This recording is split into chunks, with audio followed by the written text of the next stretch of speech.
I'm undertaking a project, which is a property that I bought with my new wife, and it is going to be, I want it to be a place to take my desire to the next step, and I'm looking. Let's speak that a little differently just to get a strong basis.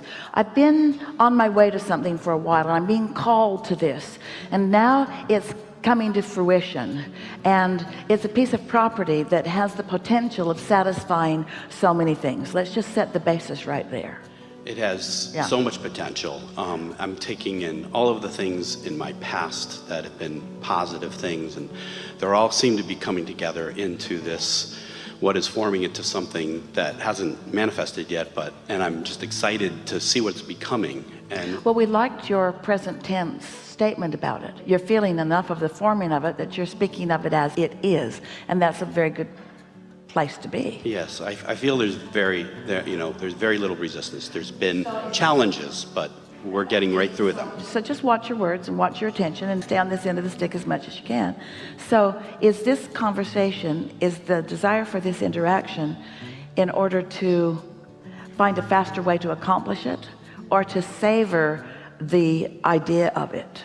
Because that's what this new place that we're discovering today really is about. It's about you being willing to reach for an idea that you can savor and not need the idea to translate this red hot minute into something that's tangible. If you can make that jump, if feeling good with the idea is good with you, then you will be unlimited forevermore, and more will manifest, and you'll have garages to put it in. It's not all cars, but if this conversation is about turning the thoughts to the things because you want the things and you don't feel very good without the things, then it's a whole different conversation. Which do you think it is? It's not that there's no feelings of lack or that I don't have then something. Proceed. So where I'm going with this is I want to create a place for entrepreneurs to become entrepreneurs. I'm an entrepreneur. I've been gifted with a lot of background, family entrepreneurs, and I would like to create a retreat, create a place where people can come. A place who could come for a week and get a vibrational foothold that is so strong that when they go back out into the world and they check reality, that it doesn't throw them off their game. Well, we think that's a really good idea. That's what I want to do. So I want to continue that. And the question that we have to you, and someday you will be able to say this to them, there was a time, in fact quite a bit of time, that I dreamed about us all being here, but I didn't need us to be here to get my juices flowing.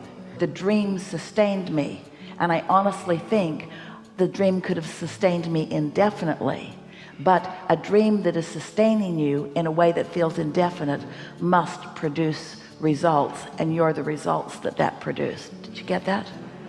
That's the story you'll tell them. One day I'll say to them, I dreamed about you all for a long time, and I didn't need you to show up because the dream felt so good. When I wanted to feel good, I just dreamed this dream of all of us here. I saw your success before I even saw your faces. I knew the power of my knowledge and how it would enliven and enlighten you. I knew that if I had some time that I could spend with you, that my certainty about this would inspire a certainty within you that would serve you very well.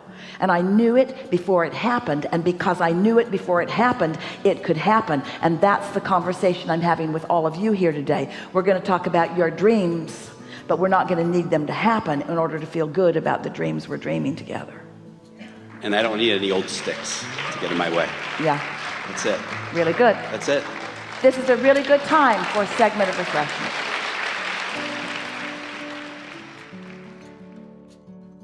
For Esther, for a while, it was her treehouse. Now, her treehouse is a real tangible thing. It stands there.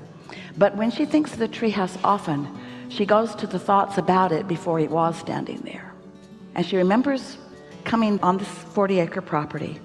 And Jerry and Esther were walking around, and a lot of it is big oak trees, and a lot of it is cedar trees, and a lot of it is just a lot of brush. And so they were making their way around it, sort of trying to decide, it's a big piece of property, where do we want a light? And there was one particular place that was sort of a little green pasture, and Jerry had said to Esther, "Ooh, this place feels so good." And so they thought that would be the place that they would start to build their buildings. And one day after the building was built, Jerry said to Esther, "Let's ask Abraham why we built the building here and why this place felt so good." He said, "Was it because there were happy people that lived here before and we could feel them, so we just wanted to put our buildings where they had been?" Because the property looked undeveloped, and it was. And when he asked us that question, we said, "No, you were the happy people you were feeling. You were dreaming into your future. You were sensing what was to be, but you didn't have the ability to know you were looking forward. So you assumed you were looking back. You assumed that there must be something back there that I was picking up on." So when Esther thinks about the treehouse, you would like it if you could see it. It's 3 stories and there's a switchback. Esther was going to climb a rope ladder and Jerry talked her out of it and built some switchbacks. He said, "I can see you on the rope ladder. I just can't see you with your computer and your on the ladder." And so they stepped into this ring of trees. There were 6 of them in this particular rather small ring of trees. And Jerry said, "This would be a wonderful place for a treehouse." And Esther had always wanted a treehouse, thought she was too old to care about a treehouse. And now Jerry is dreaming about a treehouse, and as Esther stood there, she could feel the treehouse. And she said, "How far into the trees would it be?" And Jerry would say, "Way up there." And Esther said, "How far?" And Jerry said, "Well, let's go get a ladder and we'll climb up in the tree, and then you can get a look of it from in the tree." And so he got the tallest ladder that he could find. They put it on the top of the car, drove it over with both of them putting their hands on the, and put the ladder up in the tree. And Esther climbed the ladder, and she thought she was so far up in the tree. Now, when she's standing in the treehouse, she looks down to where the top of that ladder was. But it felt so far up. And then they began dreaming about it. Esther said, "What will it be like?" And Jerry said, "What do you want it to be like?" And Esther said, "I want it to be really tall." And Jerry said, "Well, how tall do you want it to be?" And Esther said, "As far up as we can make it." And Jerry said, "Do you want to nail it to the trees?" And Esther said, "No, let's not nail it to any of the trees. Let's make it a free-standing structure." And Jerry said, "Then we'll need some big poles in the ground." And Esther said, "How will we put the poles in the ground?" And Jerry said, "We'll need to get some cranes.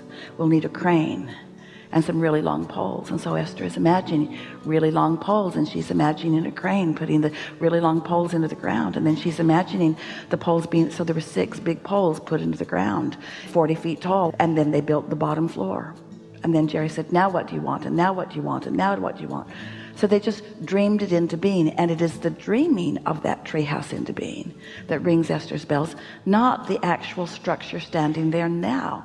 She remembers the feeling of something that wasn't there, but she could feel it as if it was.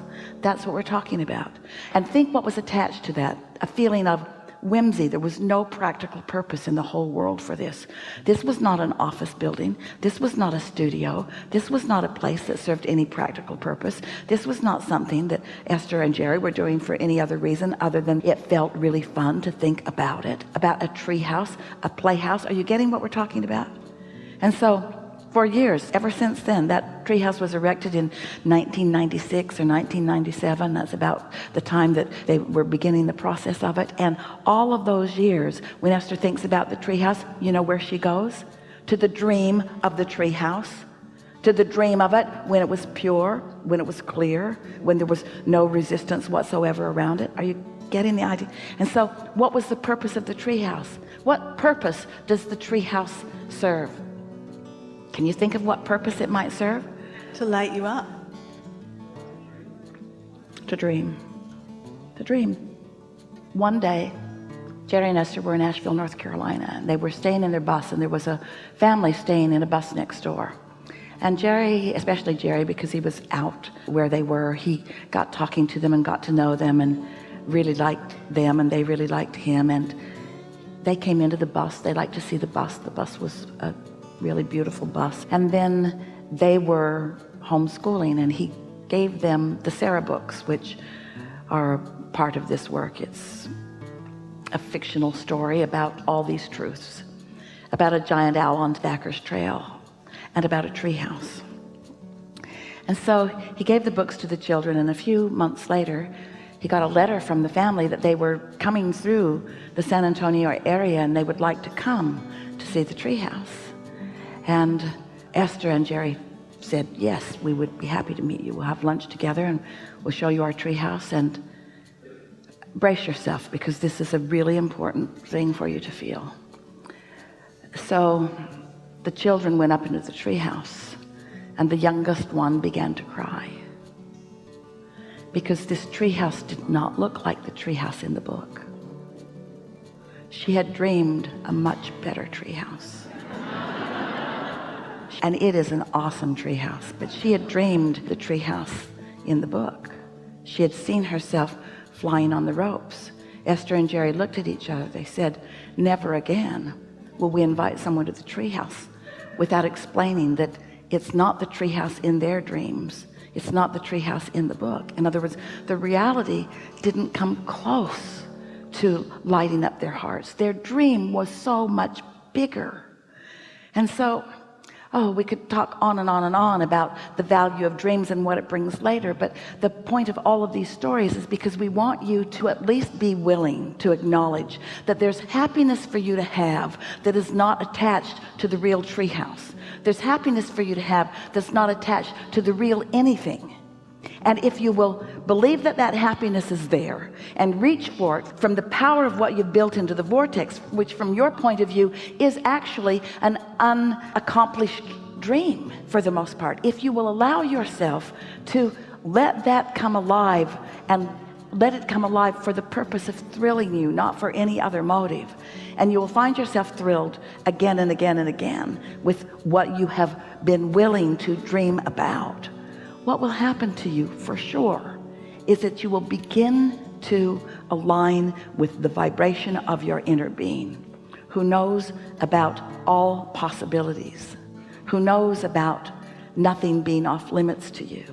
And in that continual alignment, like our friend who was in Cancun, who tasted the energy of our rampages for a while and then allowed things to happen to them that had not happened before. If you will take the pleasure from your dreams that is available to you today, your daydreaming, we're talking about your daydreaming, we're talking about your willingness to just be playful and lighthearted in your mind, what will happen to you is that you will access this energy of your inner being who knows for sure where you stand vibrationally in relationship to everything you want, and a sequence of ideas will then begin to flow to you that will lead you to the culmination of all things wanted.